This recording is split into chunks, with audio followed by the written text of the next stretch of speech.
Jesus became king of an invisible kingdom, a spiritual kingdom that manifests in very real and tangible ways through the work of his church. And I want to give you a recent example of how God showed me how much he loves his church, our church specifically.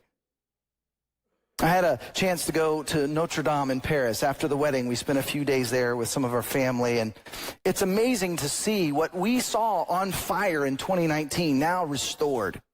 And it probably looks more now like it did when it was originally built 800 years ago than it did up until recently. Everything was white and pristine. And I know God can move anywhere, but as I walked in, I prayed that God would reveal himself to me during my time there. And so I felt compelled. I told my wife and sister-in-law and my niece that, hey, I think I'm going to stay back, as they were planning to go through and head out and go and tour other things. And in my time there, I just felt really compelled to pray. And at every church we visited, I would just ask God, what do you want me to pray for here? And in this particular place, I prayed for you. I prayed for as many people as I could think of, not just at Gateway in South Austin, but here in North Austin. I prayed for our elders. I prayed for our overseers. I prayed for our staff. I prayed for our board. I prayed for volunteers and people at Gateway North and Gateway South and Gateway Buda and people who are part of Gateway Online. As many people as came to my mind. And then they started Mass, completely distracted me.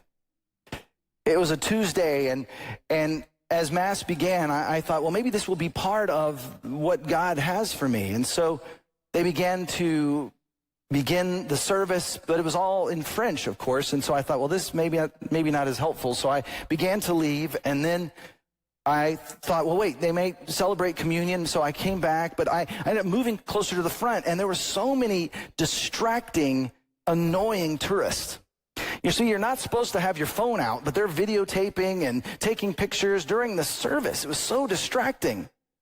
I was getting really frustrated with them, and then all of a sudden I heard the loudest ringtone of my life. It sounded just like this. It was my phone. My wife had changed my ringtone to wedding bells, and I reached for my phone as everyone in the whole church looked at me, including the French priests, and I hit the wrong button. It did not turn off. It went for far longer than you just heard right now. So I got up and started to walk out as I was trying to turn it off, and finally got it to stop making the noise. And as I was walking to leave Notre Dame, I literally was coming right across just where the entrance was and ran into, like almost physically, within the same 2 feet of space with Bristy and John Wayne Sutherland, 2 people from this campus. There's a picture of us right there. Now let me ask you, what are the odds of all the people on the planet to run into? It was 2 people from Gateway. I wrote this message not knowing I'd be speaking at Gateway North, not knowing Bristy would be up here singing at Gateway North. But I was praying for you. And then, as if to remind me that he was listening, he sent me one of the very families to run into in the same 2 square feet on planet Earth at that exact moment. I could have left with my wife. I had left, then I came back, then I was leaving again. I mean, the timing had to be exactly right. And you want to know what I was praying for you? I was asking God to break down any barriers between us and him that we may have placed there. That we would ask for complete and total forgiveness and follow in the way of Jesus, to become more like Jesus, that we would be so aware of his presence and his peace and his joy that our family and friends and those we love would discover what we found in him. I was praying for nothing short of spiritual awakening in my heart, in my family, and in our church family.